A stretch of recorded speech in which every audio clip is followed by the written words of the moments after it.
Okay, good morning, good morning. How are we doing here? Testing, testing. Do we have audio? Let me know if you can hear this. If you don't, what can I say?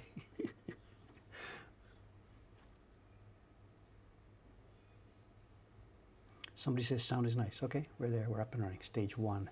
Lots of testing here this morning. Everything's new.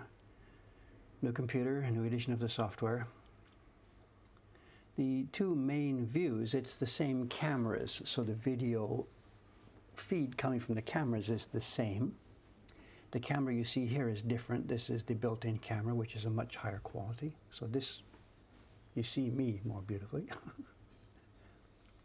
The volume, I don't know where to set it, so it's a totally different numbering system. So I can boost the volume a little bit compared. Let me know how this goes today. And we'll give it a go. We'll give it a go.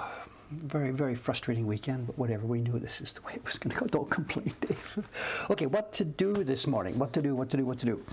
We haven't moved an inch from where you saw it. Everybody was thinking it might be pasted down already. Everything might be done. We haven't moved an inch. There was so much to do. So much to do over the weekend, including this beast of a machine. So what we're going to do is, I guess we can just pick up carving exactly where I left off on that fish. And then when that's done, do the paste down and peel, which seems to be what everybody wants to see. But I also have embossing work to do. But I guess we'll save that. Let's do the carving and peeling. That's the main, what people want to see here.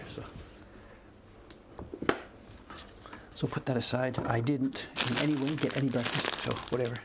Save that for a future life.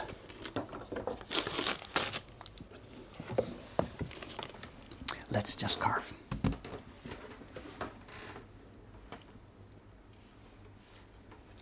The audio here is a different setup. The two video cameras plug in through a device called USB Capture HDMI Plus, made by the Magewell company. And they have been really plug and play. As much as anything in my life has ever been plug and play, these two devices have been plug and play on the old computer. They haven't been plug and play on the new one. I've had to fiddle with them, which is kind of, not a surprise, but whatever.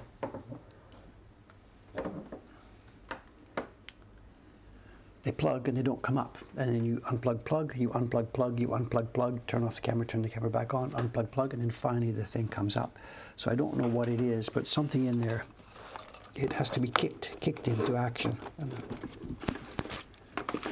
And the Magewell company warned about this. And when I bought them, they came with their own USB cable. This is old, this is USB-A.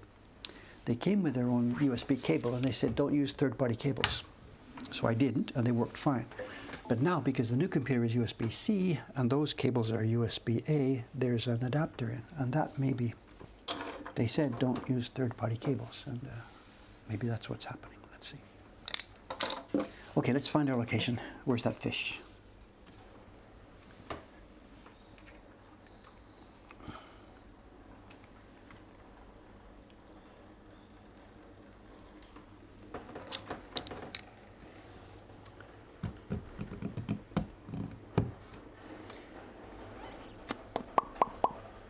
Someone says the new image is nice. As I said, the two cameras, the camera outside and this camera here that you're looking at, haven't changed at all. Whatever, it's the processing inside. It's the new edition of the broadcaster software. And I think now that it looks so clean and sharp and the streaming might be smoother, I think I'll consider upgrading this camera here. This is a 780. This is not full HD. This is not doing 1080. So I think I will head out and see if I can find a nice camera. Yeah, this one is 1080 as previous to 7p, 720, whatever, 20. But this is now still 720. So I will be upgrading this one to 1080 sometimes, when I get a minute or whatever. 4K, whatever. The bridge too far for me for the moment. I don't know, whatever.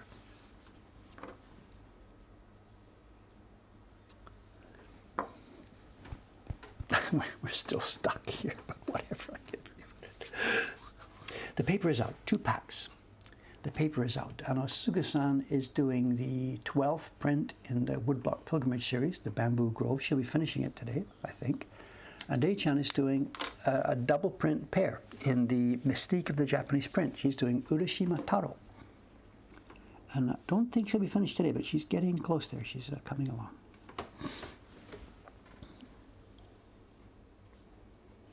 Oh, I think we need a sharpen here before we can do this. I'm sorry. Yeah.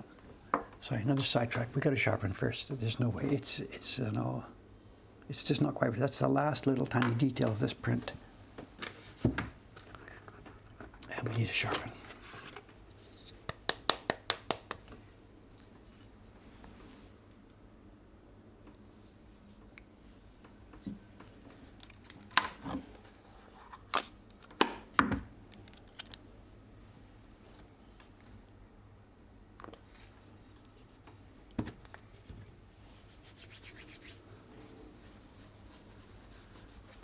So I guess whatever, apologizing for sharpening, I guess this is just as much content as anything else, so let's see. It's not super broken, but the very little bit of the tip is gone, and for that face of that fish, I need every bit of, every bit of detail that I can get.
Oh, is the light in the restaurant across the street flickering again? We get that sometimes.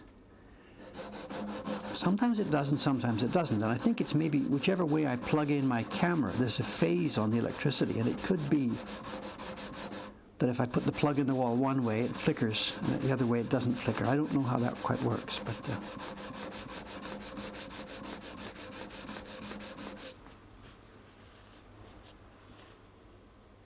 yeah, I think we're okay here. Let's touch it up. Sticker removal, so.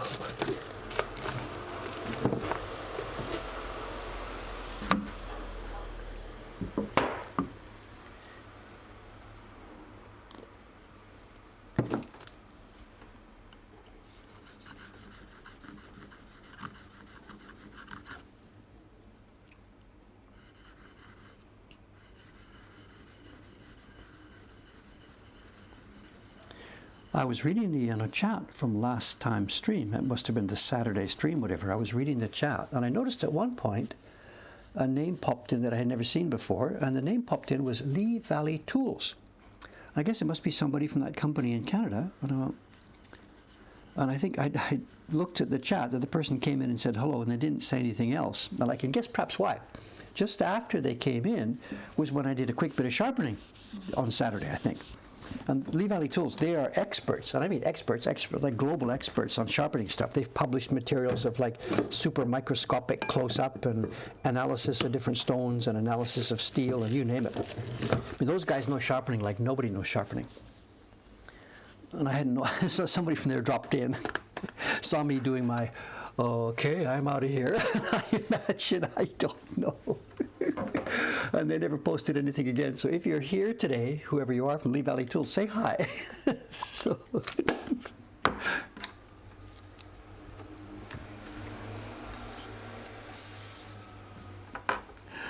whatever, sharpening is what it is. You know, there are people who know it's a religion, because it's really a thing. You know, if you're any kind of woodwork or carpenter, you need your tools well sharpened, of course. And there are people for whom it is an absolute religion, and people like the Lee Valley people, they've studied it, they want to learn more about this. And there's people like Dave here who, you know, I need a certain level of sharpness on my blade to do a certain job. And bang, bang, a few seconds work will do it. And I don't need to go through 10 levels of stone here and grit, and microscopic level of grit, you know. So I guess, I don't know, if the person who was here is, you know, a bit casual about it, we're okay. But if they're a real stickler, then they're out of here, you know. So as Vivid is saying here, it's the angle. You got to keep it flat. And by using that little cheap Chinese stone, which is obviously just a piece of junk, by keeping this little stone there, my hand can run along the felt pad here, keeping the angle flat. So the bench acts as a jig to keep the angle flat, you know.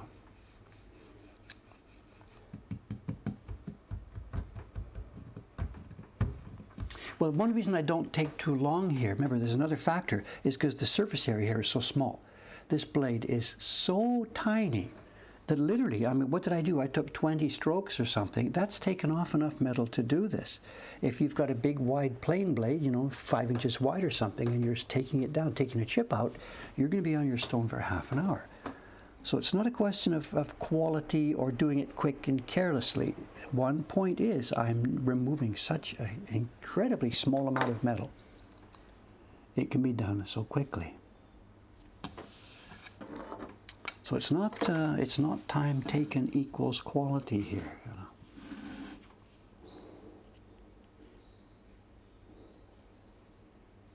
The other thing too is that the knife wasn't broken. I wasn't trying to pull back a giant chip that had been made, you know. So anyway, that's my story, and that's what I'm sticking to. And man, is this thing sharp. Again, I said this before, this is wicked sharp down at this scale.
I did. I was trying to think of what I bought from Lee Valley back in the day when I was living in Canada trying to do this.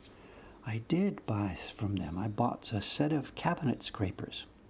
Still got them upstairs here. They came to Japan with me. I think they're called cabinet scrapers is the name for them. Scraper blades, cabinet scrapers. And I had a set. I brought them to Japan with me, and I took them with me one day up to go to Iwano-san, the paper maker.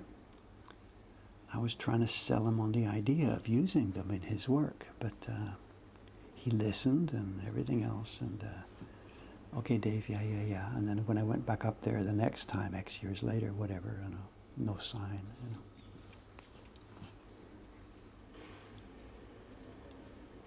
One problem, quote unquote, that we're having with the washi paper these days, I say these days, these decades, these recent decades, is the front surface of the paper is way rougher than it used to be. It used to be just silky smooth surface.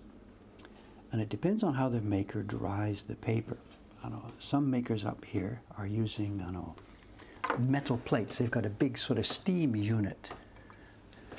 The older ones are wood-fired, the modern ones are gas. I guess the next generation will be wood-fired again, I don't know. But it's this triangular box with a huge flat metal plate on each side and a heat source inside. So the metal plates, the steel plates become hot. And that's how they dry the paper in these days. In the old days, it was all dried on boards out in the sunshine. And that's the way Iwano-san is supposed to do it, because he's a living national treasure. They're enjoined by law. Once you become a living national treasure, you have to do your things in the traditional ways, and you're not allowed to incorporate too much modern technology in what you're doing. So Iwano-san's process still does, for the most part, depend on these drying boards, except when it's raining. And then instead of putting the drying boards outside in the sunshine, they have a cabinet built into their workshop, where the drying boards go in this long, deep cabinet, and there's a little gas-fired thing that pumps dry air through it. Anyway, point being, Iwano-san does dry his paper on boards, wooden boards, not those metal plates. And the wooden boards, I think they're ginkgo tree. Don't quote me on that, because I'm not quite sure. It could be keaki, but I think, first guess is, I think he told me they were ginkgo tree, icho in Japanese.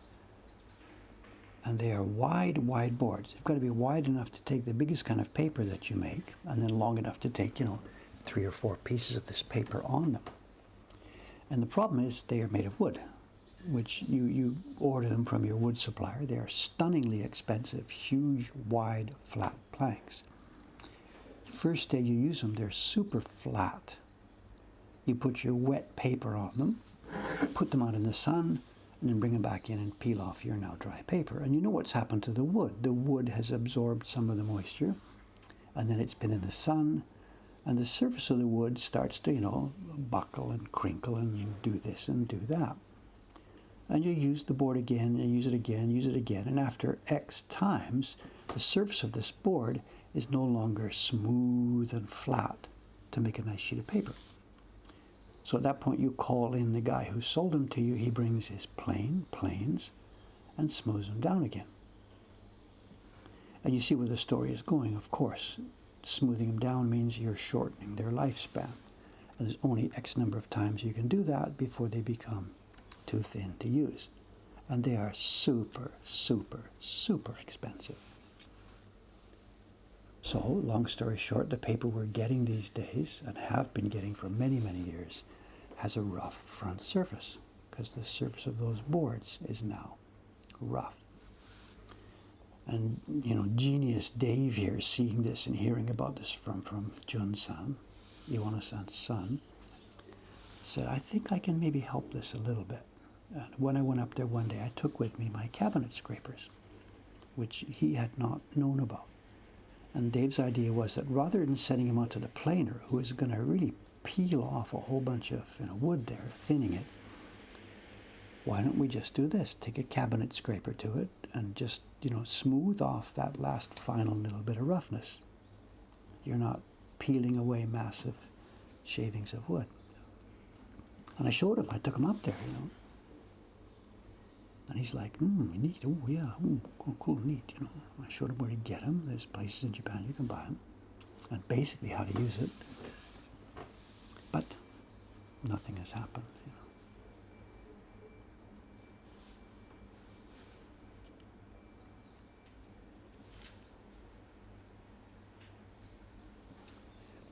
Innovation, it's a word they don't know, they don't understand, they don't like,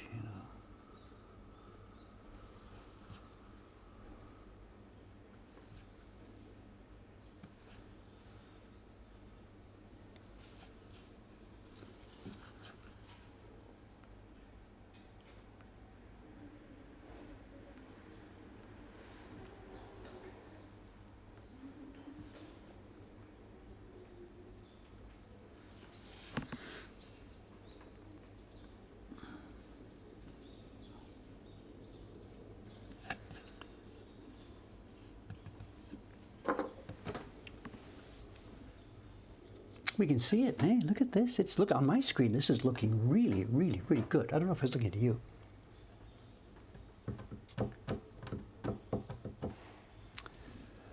It's not a new mic, it's a new setup. Is the outside mic on? That's a good question. I didn't test that last night. Okay, I won't muck with it now, but it could be that the outside mic is not actually set up yet.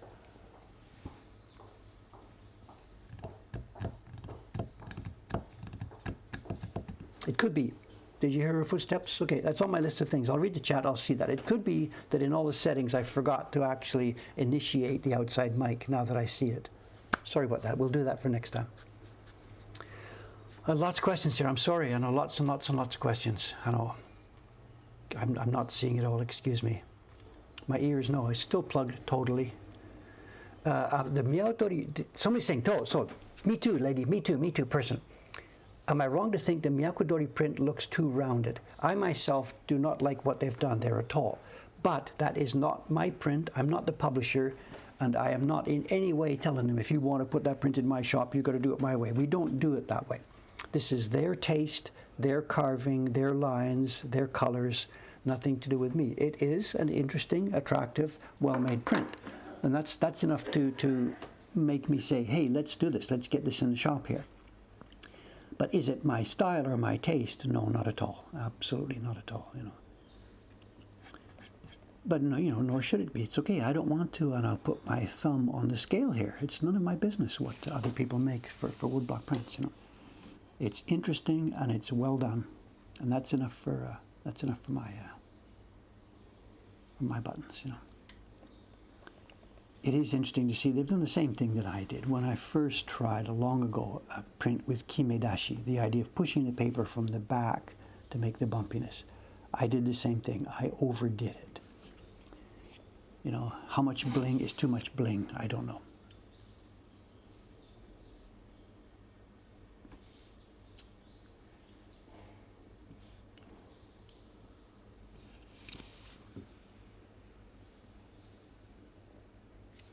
But it's interesting, it's fine, you know, it's an attractive object, and it's people who have taken great care in fashioning it, in designing it, in thinking about it.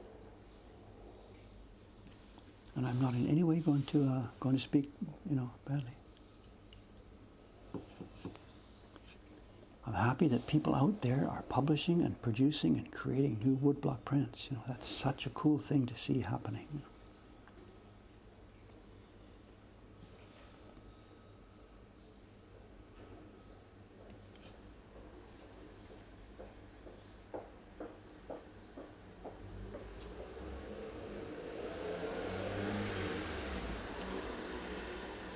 The idea is very much, not very much, what can I say, the idea is in play that here at Mokuhankan too, we would like to work with the people at the young lady at Atelier Sento. In fact, I did a couple of years back when I was struggling for a New Year's card. I did chat with her a bit, and she sent me some designs that she felt would be suitable for what we were looking for. It didn't, that particular set of designs didn't actually match what I was looking for, but so we couldn't work at that point, but very much I think she would like to do work for us, and I would like to have her designing for us at some point. So I think we will see that. It won't be, you know, it's not this next year's series, but and we're still struggling with our resources, but absolutely I would like to work with that couple.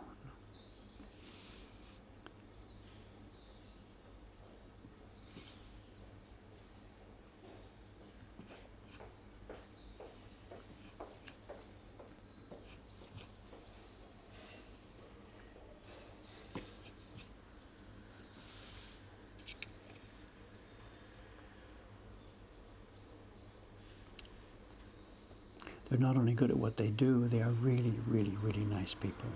They were here once a couple of years back, a few years back, and they were so kind and so polite and so like self-effacing. They didn't introduce themselves. I had to sort of guess, who is this, you know. So.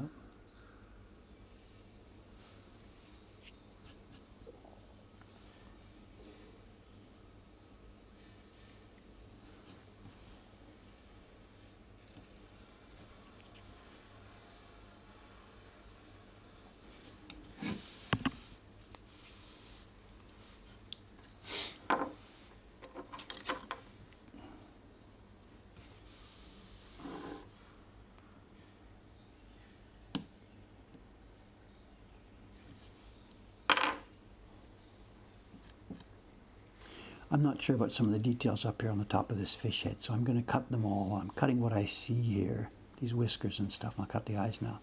But I'm not going down into a super level of detail here because of the shape of these things. I can't actually see them here. And once we do a test proof, I'll be able to get a sense of where the lines are, the taste of the lines. And then I'll taper off and thin out some of these lines. But I just can't see them in the raw wood.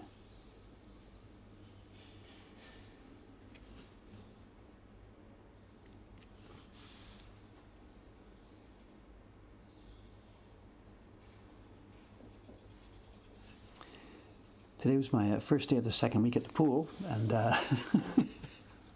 I'm learning how the place works. It's, you know, so a few things different today than previous times. It's my first Monday. I started there last Tuesday. Oh, I'm sorry. We were talking about the Atelier Cento people. I'm sorry. I thought I had mentioned it. No, I think I did mention it, but whatever.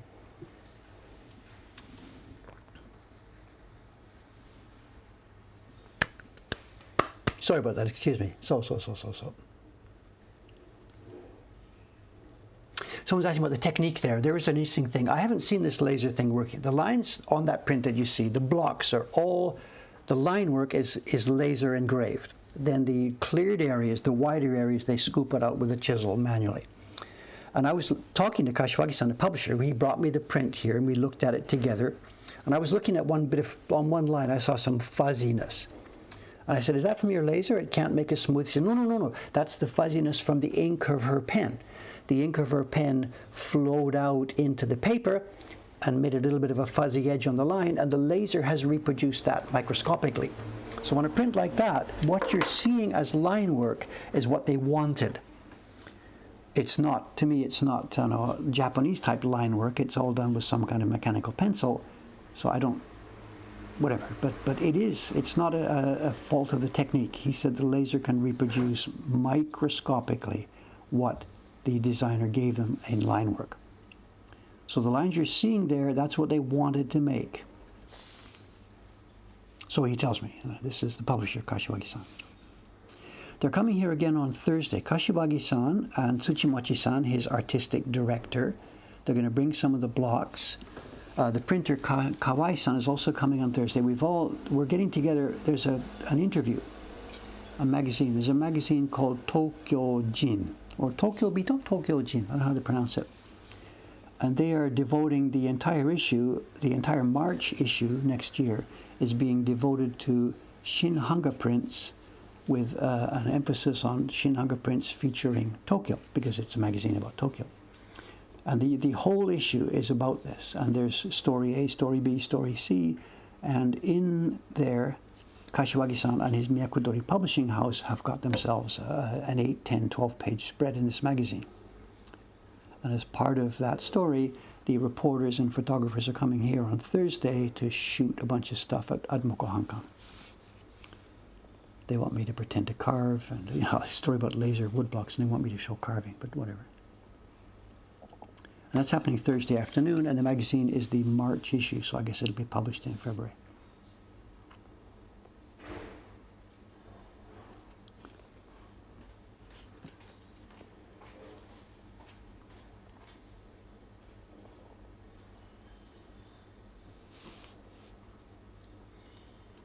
Then, speaking of media, we were on TV on Saturday, 2 days ago here in Japan.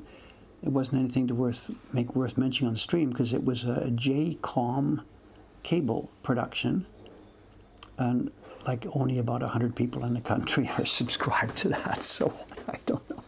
But they did tell me they are going to put the program, or our corner of the program, is going to be on their YouTube channel when they get around to it. So when that happens and when he lets me know about that, I will, of course, pass that on to the stream here.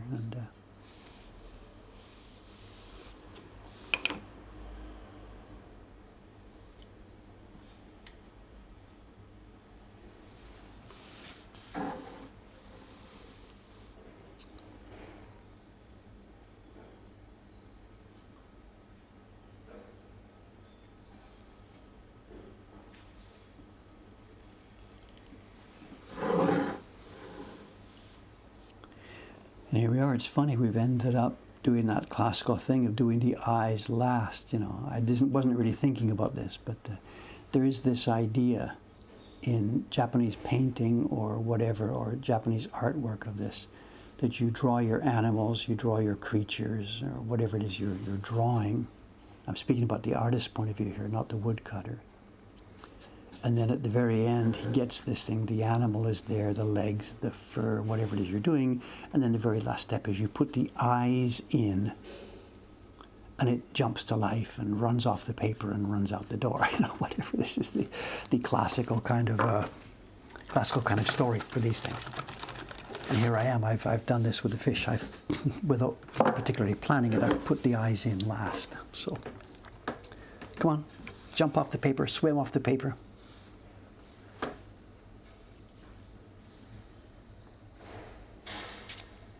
I will be breaking out the TV block for the occasion, absolutely, and so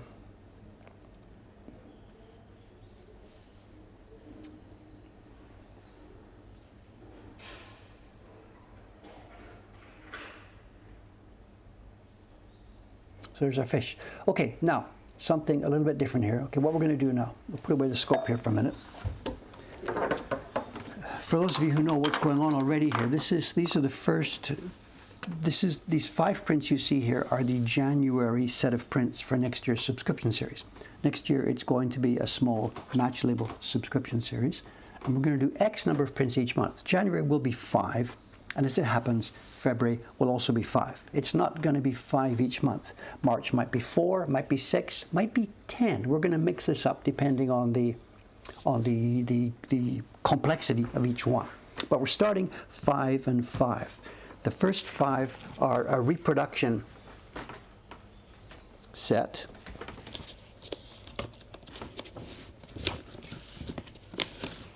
From a series published in Showa 12. The next 5 prints are going to be designed for us, have been designed for us by Jed Henry. And they weren't ready at the time I pasted down the tracing a month or so ago. So what we're going to do here now is I just put down a temporary sheet there, and I now have Jed's designs pasted up on the original hunched. I've put them back in. So of course, we're not going to do this all over again. What I will do now is I will clear off this blank paper here that's in the way. Using the same registration marks, I will trim this paper, and we will paste this new one down in place without disturbing the work we've done here. We still haven't cut the boxes. I'm saving those because we're going to do them all together. Of course, the bottom set and the top set are going to line up. So here we go. Let's have a look. Let's get this off.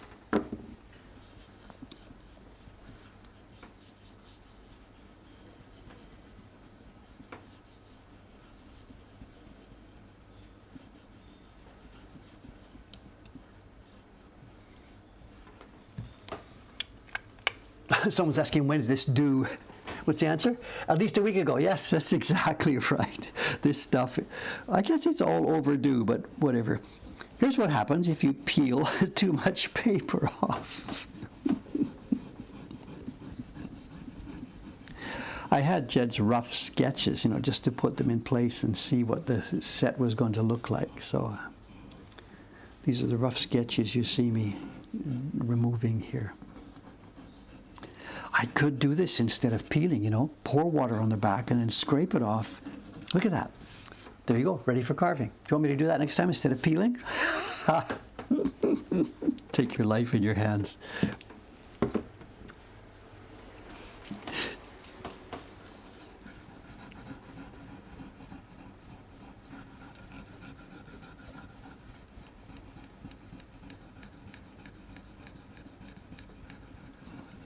But it was effective, you know, it was pasted down well.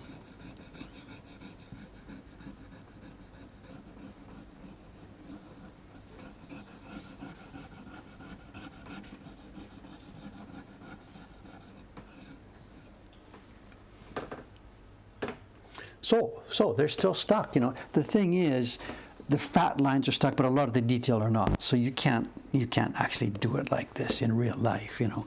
But yeah, when it's pasted down, it actually does get pasted down, you know. Also to remember, I don't use the Yamato Nori for this job of key lines. I use actual wood glue.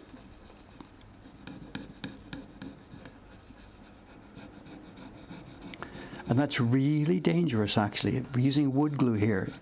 because if you put too much wood glue, or you get the right moisture on your wood, the wrong moisture on your wood, the wood glue goes too much inside the wood surface. And then later, when it comes time to print, you don't have a nice clean piece of cherry wood anymore. You've got cherry wood saturated with glue. The moisture doesn't go inside, and you're in trouble for printing.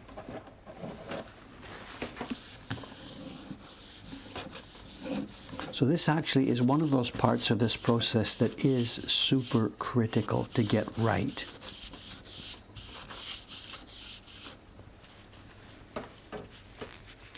We haven't opened up subscriptions. We're going to open up subscriptions at the moment when I put up the YouTube video. It'll be the year-end video, and telling about how we've done this last year and how things are going. And that video is planned for sometime in the middle of December. December 15th maybe, December 20th maybe, I don't know. And that's when we will open up the new subscriptions. And having said that, we are also going to give an advance warning. Current subscribers will get an advance warning of 1 or 2 days before we do open it up.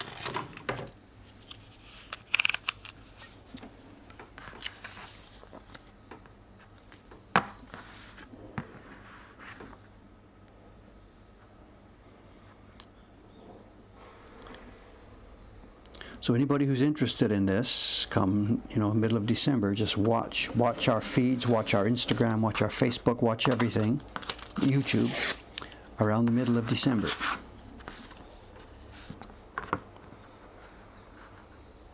And I don't really think there's any panic. It is not going to be, I think, immediately sold out for a couple of reasons. I don't think this one is going to be as popular as, just a minute here.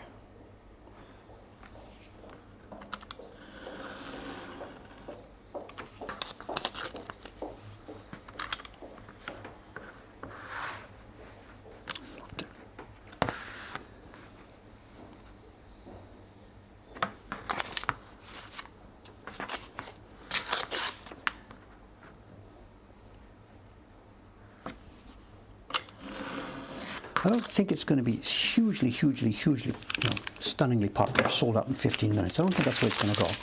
And also, what we are planning is, we are going to try and push the envelope this year. We are going to try and do 300 of each instead of 200 of each.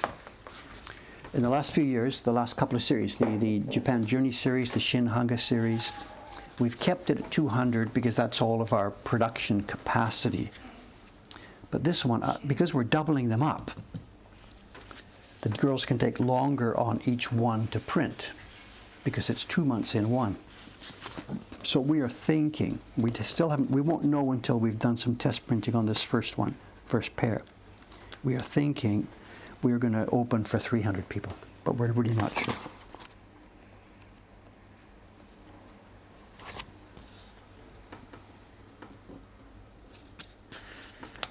Boy, oh boy, does that look accurate, or does this look accurate? We have got it. So you can see what we're doing here to show. This is the normal Gampi with the design on. We have Jed's design here. And now we're going to just paste it down. Let's get the glue ready.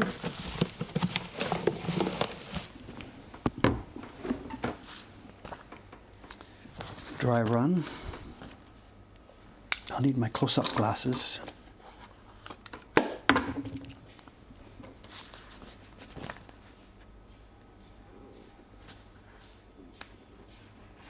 She'll go down, down. Let's do this.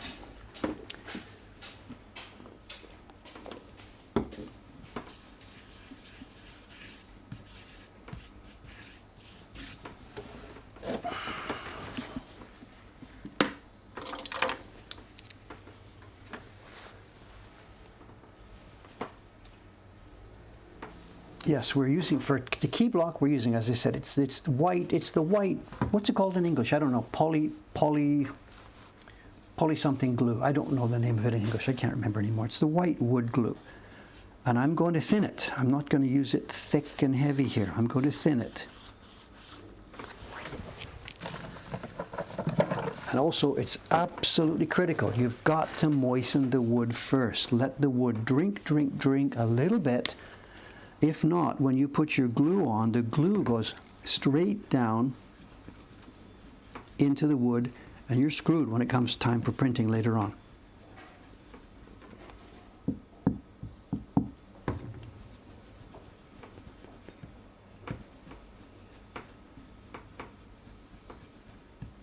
How much? There we are. You can see it, and I was a little bit spitting on there, and it's wet, so this is thinned out. And there she goes. Excuse me here.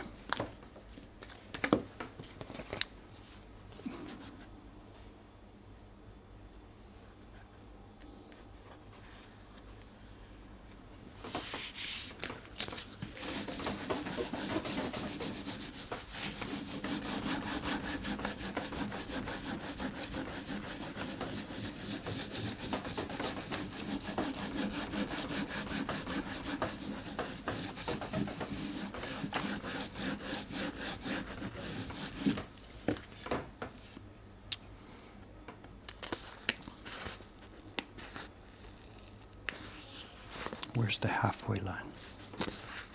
Somewhere there.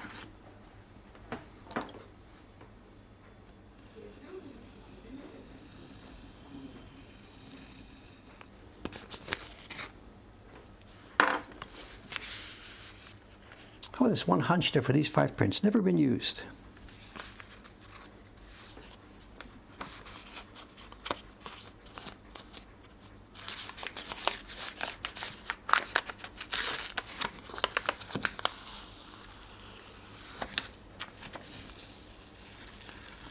Oh, it's peeling off already. Soka soka.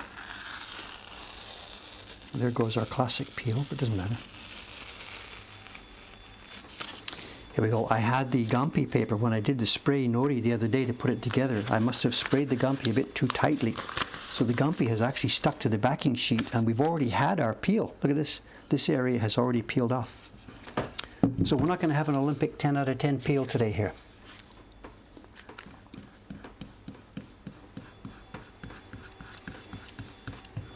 Here's just the last corner.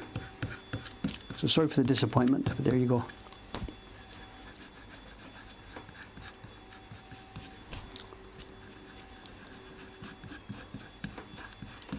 Wrong glasses, can't see what I'm doing.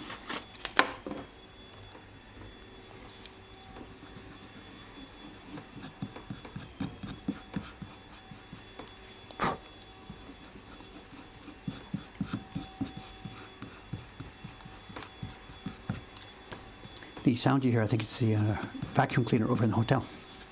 I've got the door open today.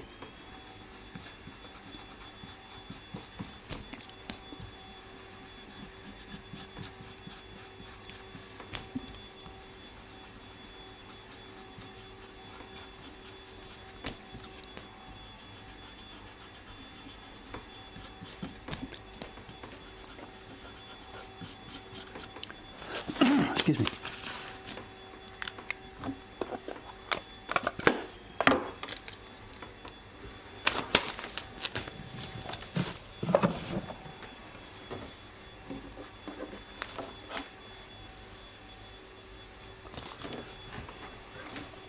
Okay, 2.5 out of 10, whatever, that's the way things go. As I said, what's happened here, when I prepared the Gampi paper, I lightly sprayed it to put it onto the copy paper, ran it through the laser printer to get the design on. And it is stuck on. Here it's coming off now. Whoa, this is what should have happened a moment ago. The white paper should have peeled off the back of the Gampi like this. There she goes. That's stuck in one place there. Look at that. Not coming off at all. So that's what should have happened. The back of the paper should have peeled off the Gampi, and then we could have had our little Olympic game to play the peel. Doesn't matter. We're all done. Auto peel, yes. And then the other one. This is curious, but this will be the same thing. The thing will be stuck tightly. This is the other half now that we don't need. And what we have here, this is the same as the one I've just carved. This is the Gampi paper. And there you have it. This is the Gampi Hansta in its raw form, ready for pasting down.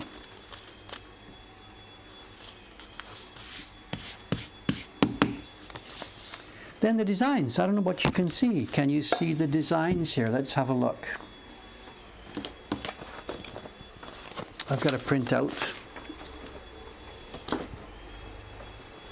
Here's the combination. Here's the printout. You can see.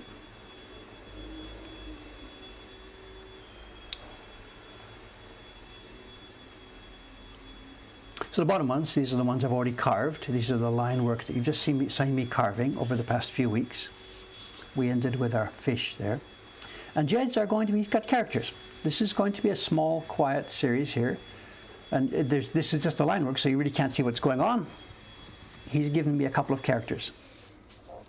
And they're enjoying just some Japanese life. And the point being just small, I don't want to say cute, it's the wrong word. They're small, comfortable characters, very Japanese. And we're going to do them in a kind of a Taisho era coloring. Not the coloring you saw in the Miyakudori print yesterday, that's for sure. This will be in a Taisho era mood to sort of match what we're doing here. These bottom ones are going to be a pre-war thing. Then moving through the year, they're not going to be the same, of course. We will not see these characters again. It's not going to be a full year series of these characters at all.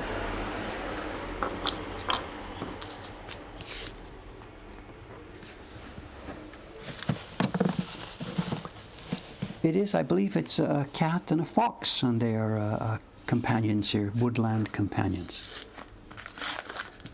And I've already had one person who saw these and thought, Dave, don't you think it's a little bit lightweight? It's the 21st century, you're a woodblock publisher, you've got all these tools, you've got all these people. Come on, it's time to make some art, real art.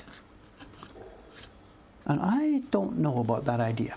What we are making this year and every year, we are going to make delightful, interesting, beautiful objects that take a huge, delicate amount of work to make.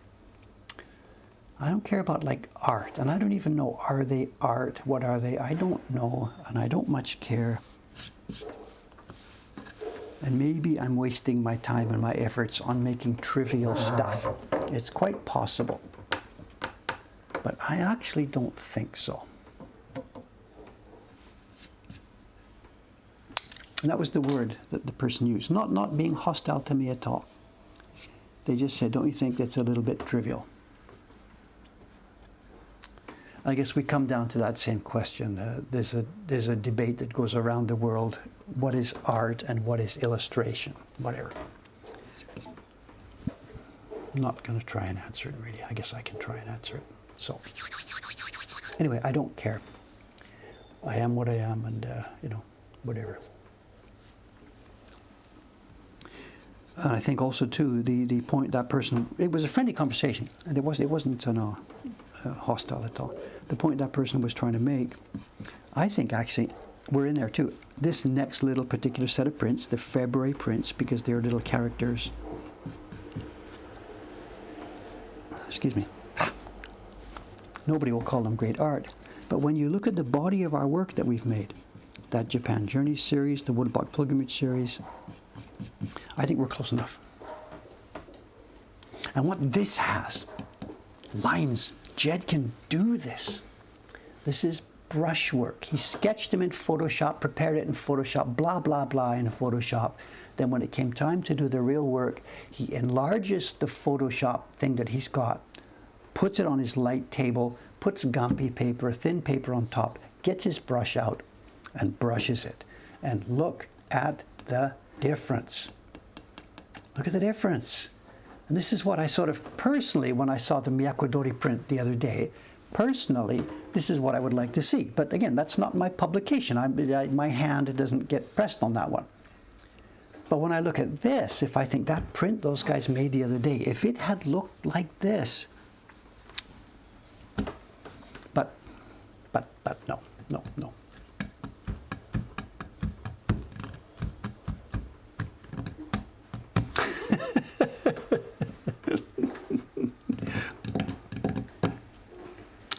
So whatever. Let's do some work. How's our time here? And what's the plan today for the show and tell? It's 8:49. The seconds, I mean, this computer, I don't want to complain about this computer, but this computer will not take settings and keep them what they are.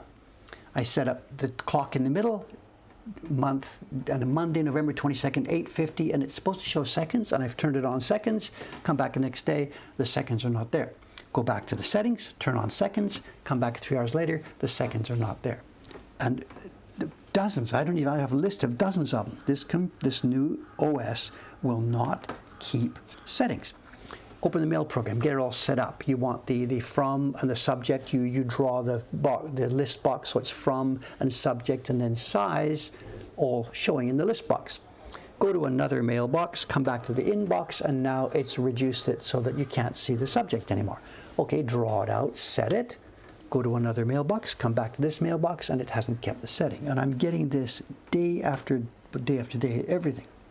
For some reason, this OS does not want to keep settings. Anyway, enough complaining. Okay, let's dig in. Thank you, Jed-san. Let's go.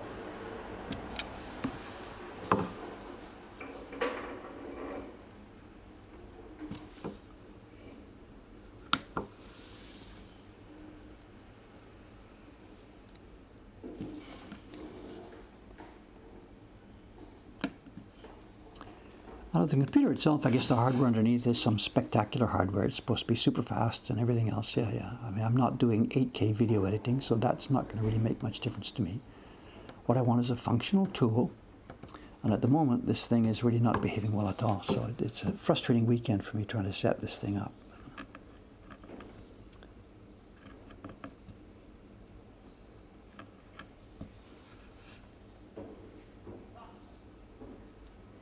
I feel like I'm being made into a beta tester, which I won't, I despise that idea, but it seems like they're making their customers do the testing.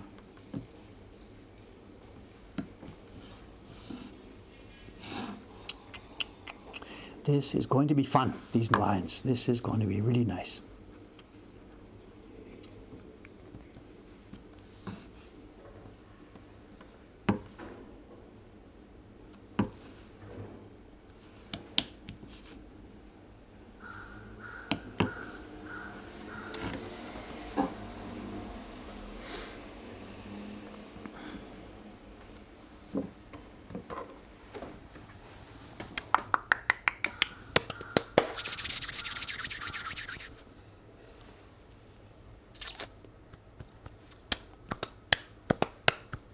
Yeah, someone's with a Genius Bar. I'm making a list. I've got a list here, and I know what they're going to say. They're going to say it's Monterey, it's blah, blah, blah, it's a new OS, just wait for a couple of iterations until the thing has been upgraded. That's what I said.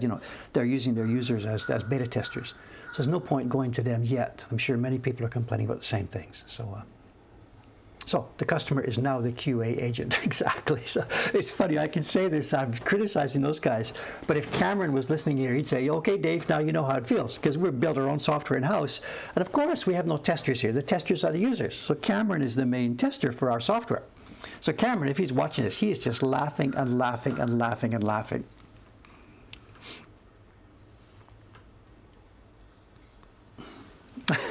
It's okay. Whatever, we'll get through it, And speaking of Cameron, I haven't heard beans from him. And when he goes on vacation with a capital V. And he's got his relocationing happening. And we haven't heard, I don't even know if he's still alive or something. I have no idea. I guess he'll pop back up. We don't even have a real date when he's back. Just supposed to be somewhere around the end of the month, so I don't know. I guess he'll drop me an email saying, maybe I'd like to come back to work. I don't know.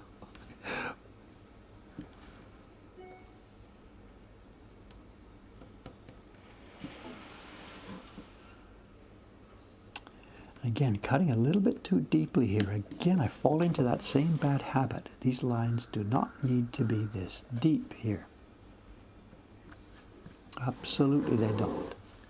The overall lines are close enough together. We don't need much depth here. And the deeper I go, the more difficult it is to adjust the taste of the top of the line. It really doesn't need much more than a scratch, actually, in this kind of stuff.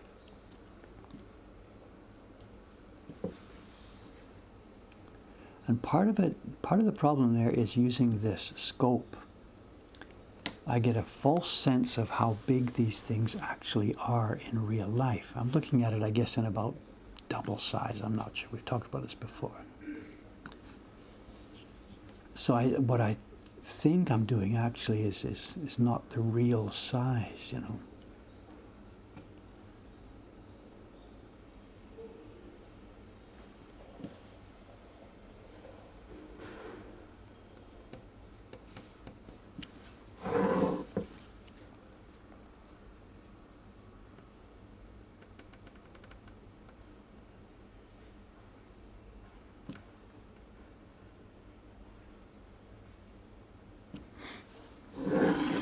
Not sure what other news there was, to talk about today. There's been nothing new. The Ninja people were really, really super busy. It was a bizarre weekend in Asakusa, the busiest we've had in literally years. I said that last week probably, but it's true.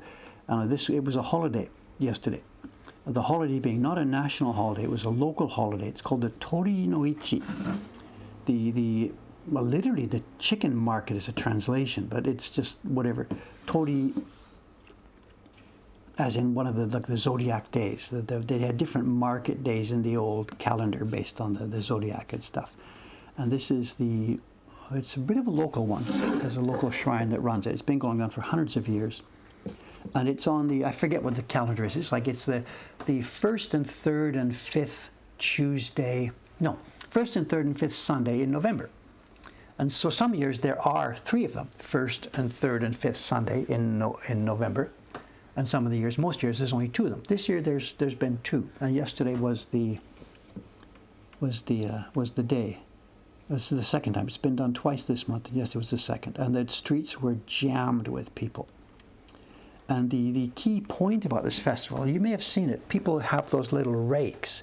You've seen pictures of people walking down with a rake that they bought at the shrine. And of course, the idea is you're raking in money, whatever. And the rake is a certain size and it's got decorations and you pay your shrine for it and they bless it and wait, you're going to have a successful year. This is a business people activity. But years and years and years ago, hundreds of years ago, somebody in the shrine had the idea, I know what we can do with this. And these guys this is fiendish. It's absolutely fiendish. Somebody in the shrine years ago said the rule is this. When you buy your rake, it's kumade, I forget the name of the Japanese. When you buy your rake, that's fine. After you put it in your office for a year, and the next year you bring it back to the shrine, and we will burn it up and send it to the heavens and say thank you for it, and you pick up a new one. But your new one must be larger than the one you got last year. That's the rule this fiendish salesman in the shrine made X hundreds of years ago. So we see people yesterday staggering down the street, like with 2 people. The boss is there, and he's got 2 of his underlings carrying this shrine, because that company has been in business since 1875, and they've got one of these things every year. And maybe the first year he bought this, the second year he bought this without thinking about it, and then after all they realized, we are in trouble here. So they... So now, you've got places now where they don't even have them big enough. You have to pre-order. Last year we got 2.567 meters. This year we're going to get blah, blah, blah. Genius. Fiendish, absolute genius. Absolute genius. And yesterday was the day. There was one. The guys, they had their party at the oyster shack next door after they bought the rake at the shrine. This is not the shrine here in Asakusa Jinja. This is a shrine that's up the street about 2 kilometers away.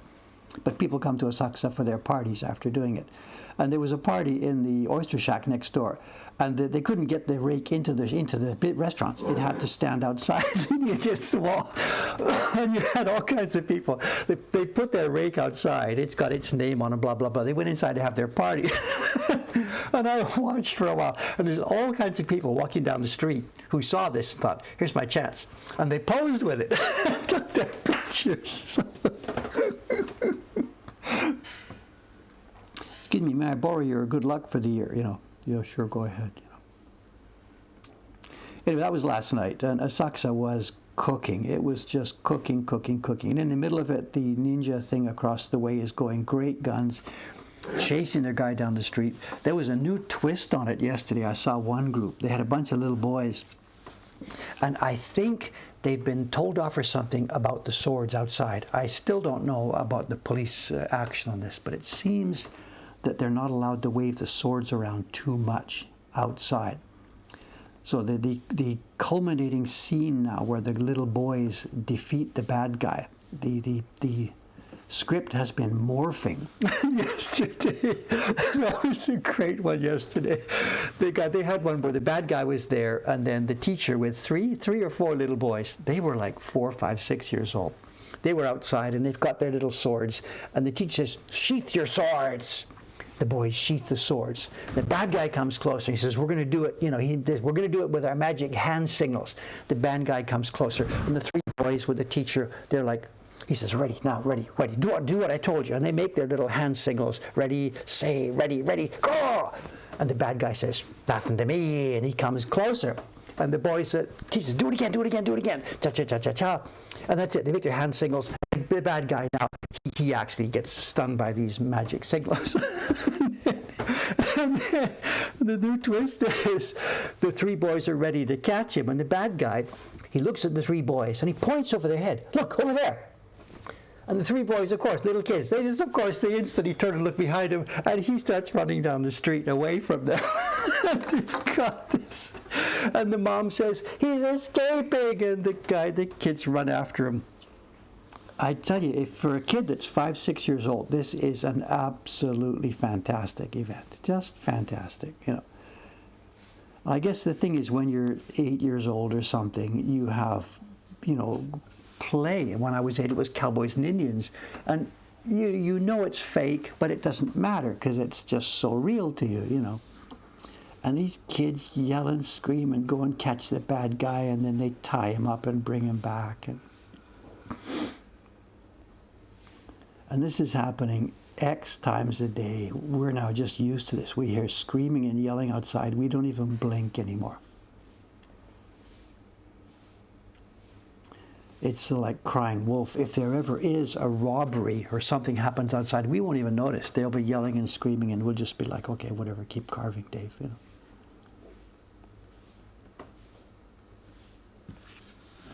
But hats off to them. The kids over there, they are doing a good job. They have prepared a product that is perfectly suited to their market. The kids just love it.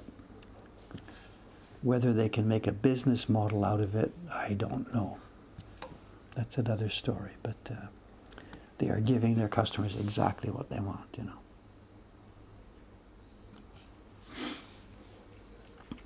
The guy pointed, and all three heads swiveled at the same time. It was just so funny.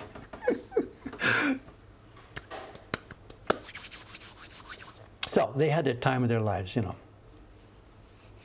of their lives.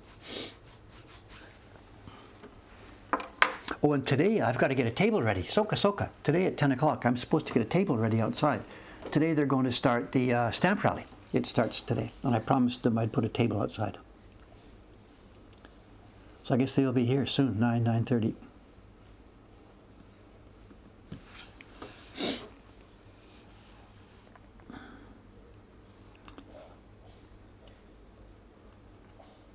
But I don't know what kind of people are going to get Monday afternoon, Monday morning, and a quiet sucks on Monday, the day after the festival. I don't think there's going to be too many people around. They might do more business on, is it Tuesday or Wednesday? One of the days this week is a national holiday. I forget which day.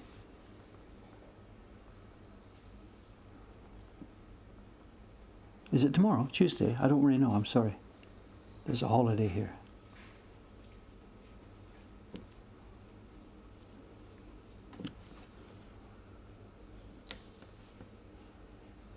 So it'll be schools closed, so they will be doing great guns, no doubt.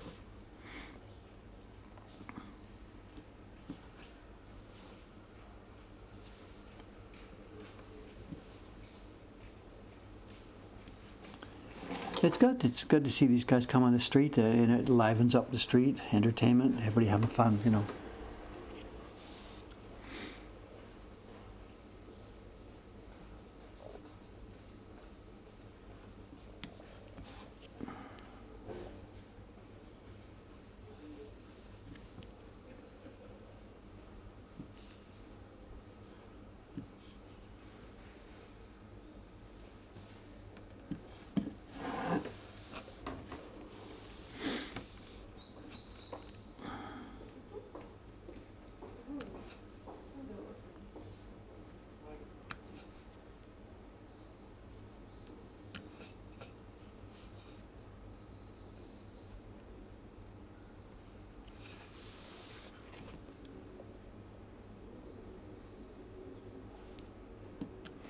Okay, we do have a show and tell today, but what we have is, I know, we've been looking at that Meiji era book for the past couple of days, and we could, I suppose, just go through some more of it, but I think that would be a little bit of too much the same thing, you know. I did look through it more intensively after the stream was over the other day, because I had been interested. It seemed like there really was a story which we could try and see and try and guess from the pictures. So I looked through it myself at the end of the stream the other day, and the book seems to be two separate events. About 2/3 of the book is the same characters that we saw the other day.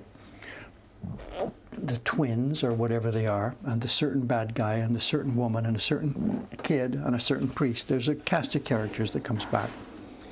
And about 2/3 of that book seems to be those people. And then there's a blank page, couple of blank pages in the middle, and then the last third or so, I'm speaking generally here, we move back in time. And it seems to be a completely different story. We are now in the Edo era rather than the Meiji era, and there's a different story taking place and happening.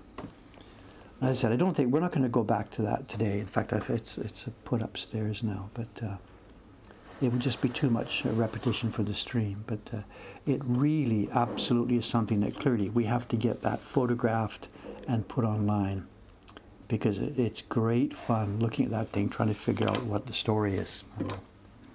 There's so much meat there to look at. So what we're going to do today is, instead of looking through that book, when I brought that book down a week ago, I also brought down a folder of Coochi-e prints. So I think what we'll do today is we'll just take that folder, which is still sitting here, and we'll just have a browse through a basically random collection of random selection of the Coochi-e that are inside it. So no particular single object here in today's show and tell. Just we'll flip through one of the albums and browse through. And we're actually going to have to do that more often, because the show and tell now has been running for, I don't know how many years. We've been doing this for 2 years, 3 years. And I'm not running out of stuff. The collection is still, well, we're probably not even halfway through. But I am running out of stuff that's small enough to put on the desktop here. We have many, many other larger items, full-size Oban prints. We have, larger size, double-size prints. We have screens. We have, all kinds of stuff. But it's not amenable to putting on the desktop here.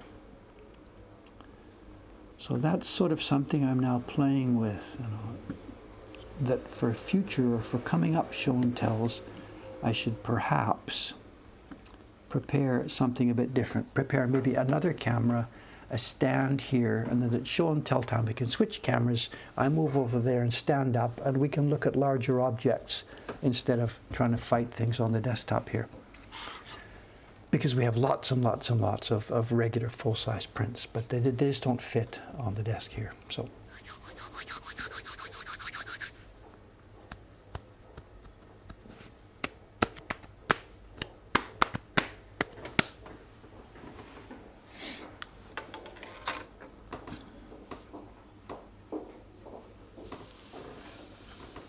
we'll see. We may have to morph the show and tell. Or I can take the truck out to Ome or something and bring back a bunch of the stuff. There's books, albums, and smaller stuff still out there. So I don't know. We'll see how it goes.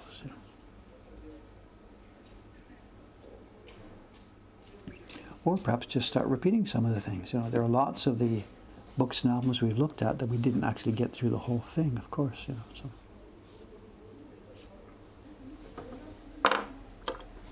How's our time?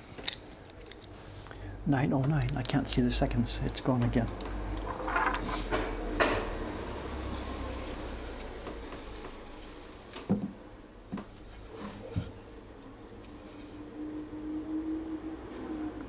Wrong way.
Did I go to Ome for the weekend? No, I didn't. No, I wanted to, but it was impossible this weekend. There was three things. I had to do sizing. I spent Saturday afternoon sizing, and then Sunday all day yesterday I spent sizing among setting up the new computer and stuff. But the work for me yesterday was sizing, so there was no chance to go to Ome. I had to do the sizing for Kubota-san, for Chiharu-san, for Mr. K, for Ayumi-san, and one more. That's Ishikawa-san. So sizing for 5 people. All had to be done over the weekend. And now today I've got to send it all out. All the paper I sized is hanging up there in the room upstairs, and now I've got to take it all down. And for the outside printers, I have to slice it up, get the blocks, get it on its way. It's going to take me most of the day today. It's really work that I shouldn't be doing. The staff here should have been doing it, but there is no staff here because we've got no store. So it's down to me.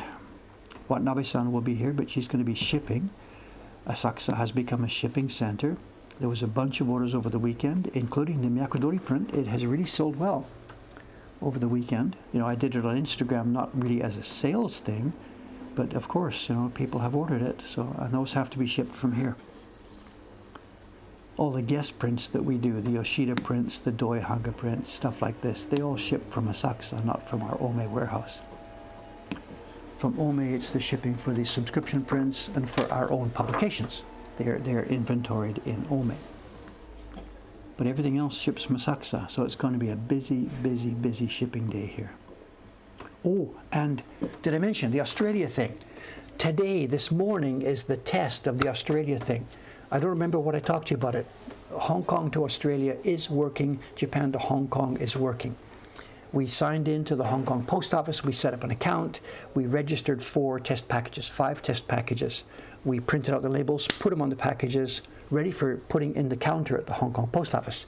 We put those into a bigger box and we sent them to Rei-chan. Her family member is in Hong Kong, and she received it over the weekend. So Monday morning, whatever time the post office opens, Monday morning, 9 o'clock, that's the first test. Rei-chan's, I think, her older brother is going to take those 4 packages to the Hong Kong post office. And they were actually prepped in Japan. I prepped them, we packed them, I put the labels on, and he's going to put them on the counter in the Hong Kong post office saying, "For Australia, please." And at that moment, they should be charged to my credit card, which I have on file with the Hong Kong post office, and the clerk will either say, "Sure, okay, thank you," and in which case they're going to be on their way to Australia, or the clerk will say, "What's going on here?" We have no idea. We're going to find out this morning. Oh, show and tell time. Hi, okay. So today's the test. And the test really is not whether they will get to the person in Australia. The test is whether the Hong Kong post office will accept them and move them into their system. And if that works this morning, then the next couple of days I have 30, 40, 50 more packages here for Australia which need to be thrown into that system. It's costing us an absolute arm and a leg. Double shipping. But it's okay. You do what you got to do.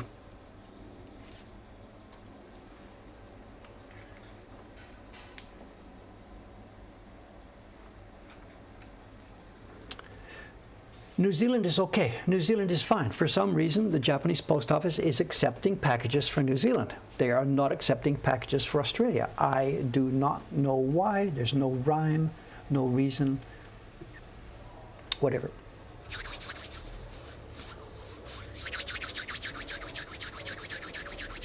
Okay, let's look at a few a few Coochi-e prints.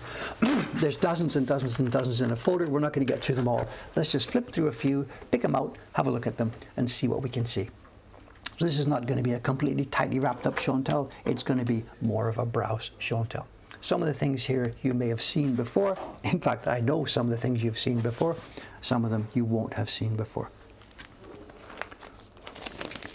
And the very first question is, there are going to be people here, obviously in the stream, who don't know what we're looking at here and don't know what's going on.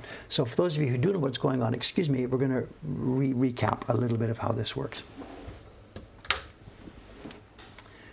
The name in English for these things, well, the English version of the Japanese name is Coochi-e. Coochi is the term for mouth, and e is picture, and that's the Japanese term for frontispiece. And it means, you know, the picture at the entrance, the picture at an entrance to a magazine. And all of the Coochi-e show the same thing. They show 2 fold marks. And that's because they were done like this. They were folded into the magazine, stapled or glued at one side, and then when you opened the magazine, you flipped it out to look at it. They were published in vast, vast, vast quantities. Many of the magazines that these were appearing in had 10,000, 15,000 publications. They were done on a weekly magazine, a bi-weekly magazine, or monthly magazine. And some of them were done, as I said, in the tens of thousands of copies. And they're handmade, hand-carved, hand-printed woodblock prints run off in the tens of thousands of copies. There's a quirk to them in that they are carved by hand. The key blocks were printed in a press for most of them. The color lines were printed on wood as we normally know it. The key was carved on wood and then dubbed and reproduced on a metal plate. And the reason for this was they needed to be able to make multiple sets of prints. When you're going to make 10,000 or 12,000 prints, and you have it ready by next Sunday or whatever the publication date was, you can't do it with one workshop and one set of blocks.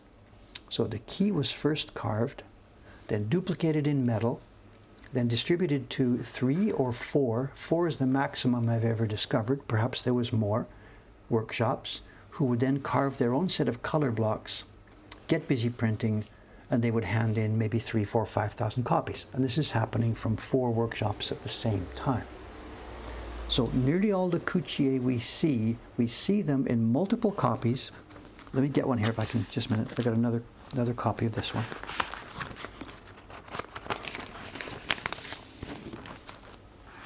I've got 3 of this particular one, and these are all from different workshops.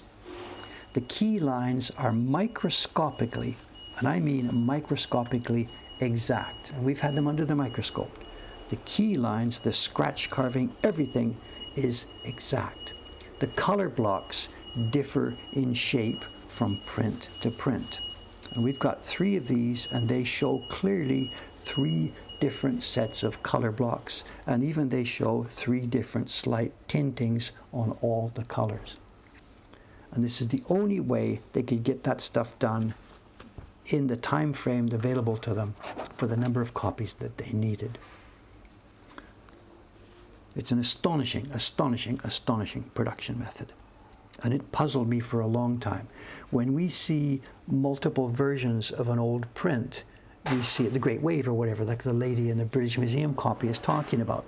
We see wear and tear for the most part on the key block, because the key block is fine lines that get damaged by the brush. And it really puzzled me. These Coochi-e, the key blocks don't show any wear and tear. They're always exactly the same, but the color blocks are different.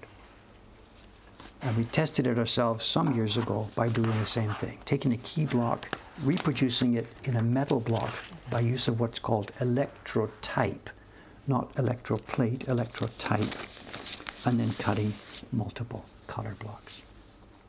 This is the same thing. This is Kaji-da-hanko. You can see here somebody has glued it onto the back of another piece of paper. The original paper is very, very, very thin.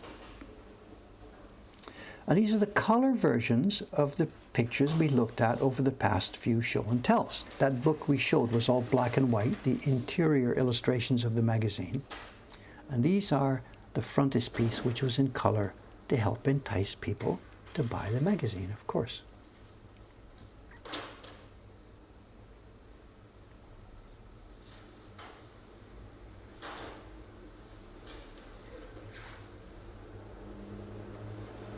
This is Kaji-da-hanko. To my mind, he's the top guy. He's not the most famous. Lots of people don't know his name. I know the guy we looked at, the book we were looking at the other day, I forget his name. Mizuno Toshikata is perhaps the #1 guy in terms of volume and quality. But I really, really, really like Kaji-da-hanko. There's a softness and a quietness about the women, but he doesn't have that, what's the word, that tubercular, I'm going to die next week kind of a mood that lots of the late Meiji and Taisho era pictures of females have. His females are just nice, normal, quiet people on and about their work. Again, the same guy here, Coochi-e.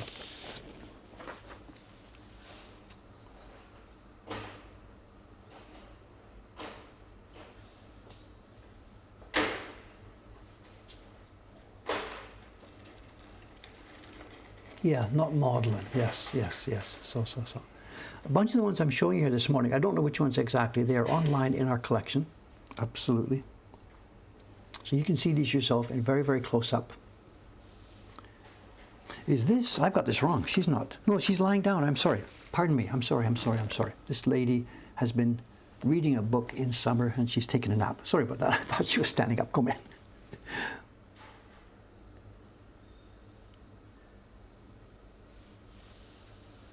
Of course, that's why her eyes were closed. Dave.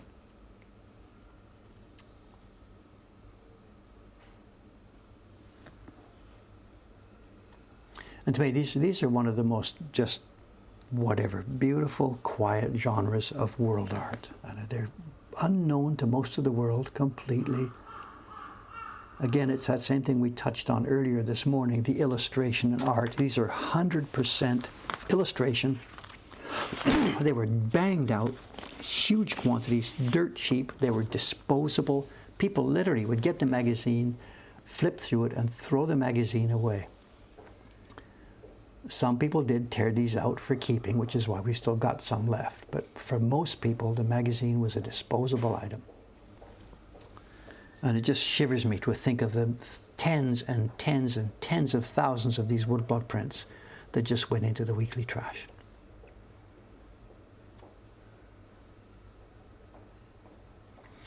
I think John's mentioning the price of these things now is going up.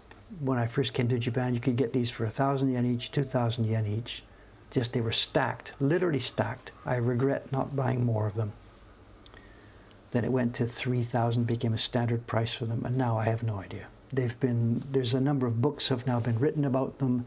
They're becoming more people are learning about them, so they're becoming more of a cost.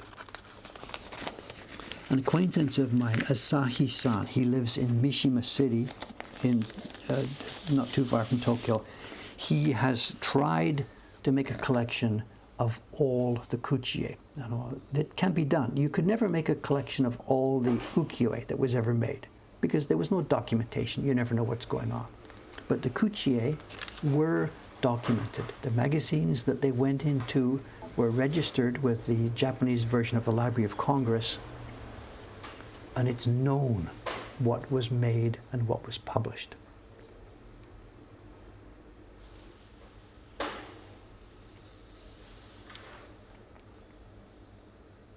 I'm not quite sure what we're looking at there. Two people walking away, carrying maybe it's the same festival we had here yesterday. Maybe they're carrying a big rake. I don't know. I can't see what that is. I'm sorry. But look what they've done. Look at the design with the shadow.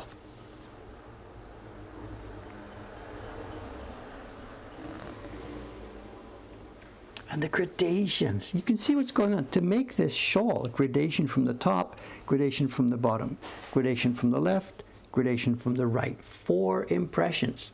They could have just like printed a generally purple shawl, but no.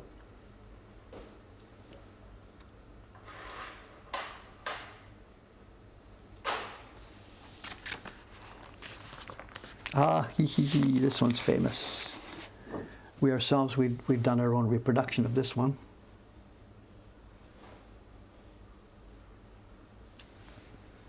Classic Japanese, simple, clean, lots of open space.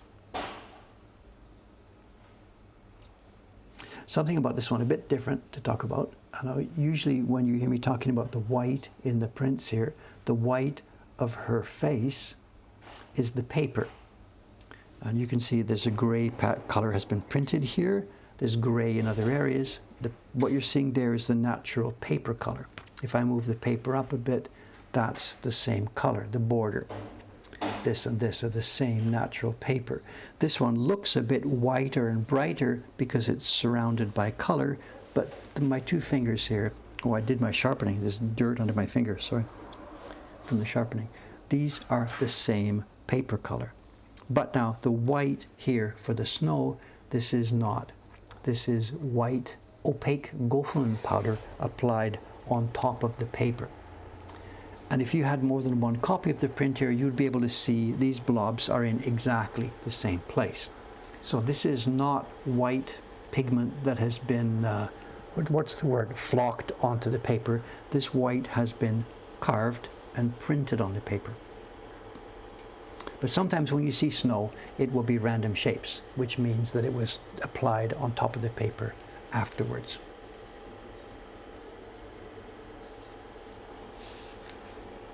There's metallics and stuff here too. Don't know if we can see them. If we try and get the angle here, can we do this? Look at this area here. There you go. It's aluminum powder, this silver powder applied to some of this. And also the area in her small sachet that she's carrying here has aluminum powder, and it's also got bronze powder patterns. There's two different metallics have been used on this print.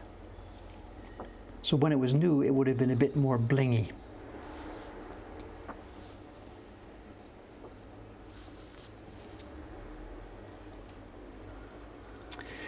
The technical question here, why do the snow blobs have a thicker border? This is tamari, and this is kind of careless flat printing, but it's also, it comes with the territory. The white Gofen powder here is not the liquid kind of loose transparent pigment that we used. It's thick powder. It's glue and it's white calcium carbonate powder mixed together. And if you had them in the cup here, you can't pour it. It's a white sort of a pasty thing. So you've got your block. Your block is carved with these sort of circular shapes. The white powder goes on top of this. And then you can see what happens. The powder is a thick layer. You press the paper on and it squeezes out. So it squeezes. The printer here has used more pressure than he should have done. He was working under extremely fast conditions. He's pressed a bit too hard or put a bit too much powder on, and you're seeing the squeeze out all around this thing. The white squeeze out, and then the part where it's on the block, it's almost all been squeezed out. So for a real delicate job on this, he should have put a bit less powder on, a bit less paste, and he should have put the paper on and not pressed quite so hard. Maybe used a sponge barren or a sandpaper barren, something like that, and lifted it off. And if you do it really carefully, you get a beautiful white flat. Here's a nice one. There's a nice one. Here's a nicer one. This one, no. Too much pressure. And again, they didn't care. It didn't matter the slightest bit. Just blow it through. The technical quality is, it's 99.99%, but there's no way they can make it 100%. Staggering, absolutely staggering quality. We've reproduced this one slowly and carefully. Ishikawa-san printed like 30 copies of it. It took her a week. Just, it's okay. She's very good at what she's doing. But the old guys, my God, this was just factory. Okay, we can go through all day. Well, no, I'll tell you what, let's just maybe look at one more and then keep it here, and maybe next week we'll look through some more. Let's do that. They're worth looking at, one by one by one. Let's maybe finish off with this one so that I can get back to work. This also is famous. Well done. I forget the designer. Toshimine? I can't remember. I'm sorry.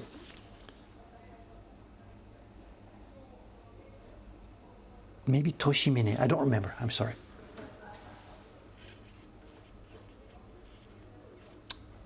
So 30 copies a week wouldn't have cut it. And she knows that. It's okay. We can't work to that. We can't work to that standard. We know we can't. It's okay. We do very well for ourselves, but what happened back then in those days was just beyond comprehension. Beyond comprehension.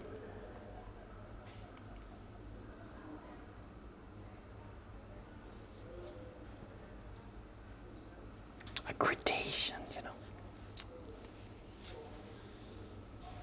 Again, here too, if I move the paper, I think you can see the silver here again. For silver, they nearly always, in this era, they were using aluminum powder. They didn't use real silver. It would have gone black. And they didn't use nickel silver. This is, I believe, aluminum powder, although it could actually be nickel silver. I'm not quite sure on this one.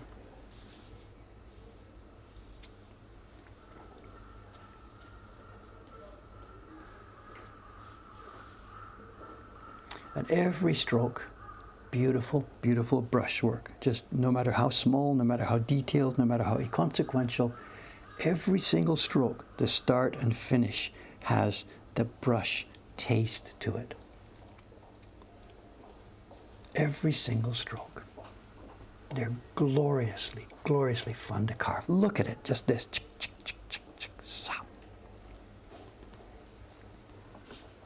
I don't regret much in life, but one of the things I do sort of have to admit some regret to is that I've never got any skill with the brush. The excuse is I came to Japan too late, I'm left-handed, you can't do that, blah, blah, blah, blah, blah.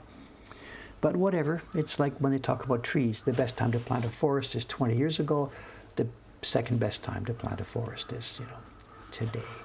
And for brush practice, it would be the same thing, Dave can just regret he didn't do it when he was younger, but hey, Dave, get going. This is a hat. It's her straw hat. She's hanging it on her back. It's a decorative hat. I think there's some kind of, it's a festival or shrine activity or something. This is one of those shrine things the guys being around, and they bang, bang, jingle to either wake up the spirits or to whatever. So there's a shrine activity happening here. I think that is a spring type hat.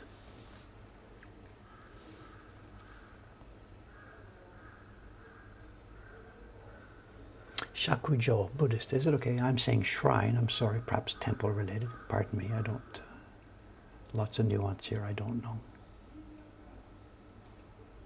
Okay, let's leave it there. I have a super, super full week of work ahead of me now. I'll be back here on Thursday morning for me, Wednesday for you, and I will be doing now, my work is completely predictable again for the next couple of weeks. Although I will be doing work on that block off stream as well, because I'm behind the deadline now. Absolutely, I'm behind the deadline. Let's put the outside camera. I'm pleased with the new setup. I will work more on the audio. I will try and get my own audio a little bit more carefully planned, and I will work on getting the audio from the outside camera properly sorted out. I'm sorry not to have that ready today. But overall, I think we have improved the quality of our stream here.